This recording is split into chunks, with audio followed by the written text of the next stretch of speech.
सांगी फरोज़ Sindh high court Hyderabad जी अदालत तरफ़ां case number CP 1822 FO 2019 order मूजिब कमेटी ठहियल हुई, जंहिंजो अॻवान SI रोड़ी मुख़्तियार अबड़ो साहब इन सां गॾु डायरेक्टर नारा मंसूर मेमण साहब हो।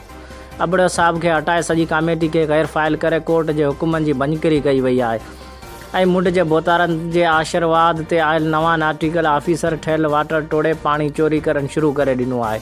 नसीर कैनाल में पाणी जी का बि खोट कान्हे, पर नसीर कैनाल जे आख़िरी सब डिवीज़न खैरपुर में हथरादू पाणी खोट ॼाणाए वाराबंदी कई पई वञे।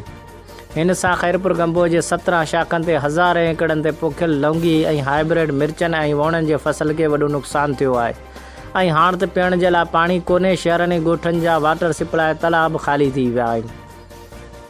इंसानी तोड़े जानवरनि लाइ पाणी जो वॾो बहिरान पैदा थी वियो आहे। कमेटी खे जेको कोर्ट जे हुकुमनि तहत कमु रखियल हुआ से सॼे सिस्टम में काफ़ी कमु न थी सघिया आहिनि। महिरबानी करे कमेटी जे अॻवान खे संदसि सीट ते मुक़ररु कयो वञे ऐं नसीर कैनाल जे सब डिवीज़न खैरपुर गंबो जे टेल वारनि सां इंसाफ़ कयो वञे। टेल आबादगारनि तंज़ीम खैरपुर गंबो जे सदर सिराई पीर बख्श हाशमाणी, अज़ीम खान लेगारी, मोहम्मद अयूब आराई, पीर आबिद शाह राशिदी, न्याज़ मोहम्मद बजीर, बरकत अली लिस्काणी असां वसवारनि खे अपील था करियूं मुआशे क़त्ल आम खां बचायो वञे।